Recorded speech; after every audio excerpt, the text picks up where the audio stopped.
এই মুহূর্তের সবচেয়ে বড় খবর, বছর শেষের আগেই সুখবর। বড়দিনের আগেই কমছে এলপিজি গ্যাসের দাম। কত টাকায় মিলবে জানেন?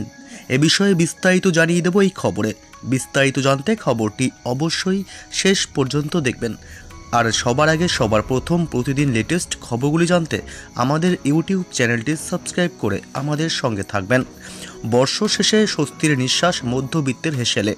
ফের একবার কমতে চলেছে এলপিজি গ্যাস সিলিন্ডারের দাম। পেট্রোলিয়াম কোম্পানিগুলি জানিয়েছে বছর শেষে আরও একবার পতন হবে গ্যাসের দামে। 22শে ডিসেম্বর থেকেই কার্যকর হয়েছে এই নয়া রেট, যার ফলে লাভবান হবে দেশের কোটি কোটি মানুষ।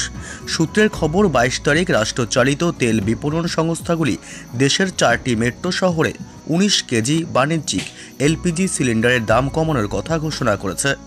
দিল্লি, মুম্বাই, কলকাতা এবং চেন্নাইয়ের মানুষ এই নয়া দামের সুবিধা ওঠাতে পারবেন এবং এতে স্বস্তি পাবে সংশ্লিষ্ট শহরগুলির হোটেল রেস্তোরাঁগুলি। প্রসঙ্গত উল্লেখ্য, চলতি বছর দীপাবলির ঠিক আগে সিলিন্ডার প্রতি 101 টাকা 50 পয়সা দাম বৃদ্ধি পায়। এরপর নভেম্বরে আরও একবার পতন দেখা যায় বাণিজ্যিক গ্যাস সিলিন্ডারে। গত 16ই নভেম্বর থেকে দেশের 4টি মেট্রোপলিটন শহরে 19 কেজির গ্যাস সিলিন্ডার মিলছিল দিল্লিতে 1775 টাকা 50 পয়সা, কলকাতায় 1800 টাকা 85 পয়সা 50 পয়সা, মুম্বাইয়ে 1728 টাকা এবং চেন্নাইয়ে 1942 টাকায়। আর এবার বড়দিনের আগে এক ধাক্কায় দাম কমল 39 টাকা 50 পয়সা।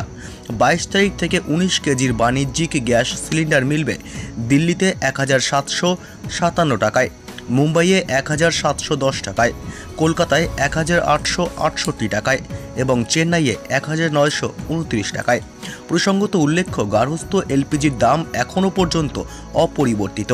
এর ফলে হোটেল এবং রেস্তোরাঁর মালিকরা লাভবান হলেও সাধারণ মানুষের রান্নার গ্যাসের খরচ আপাতত একই থাকছে।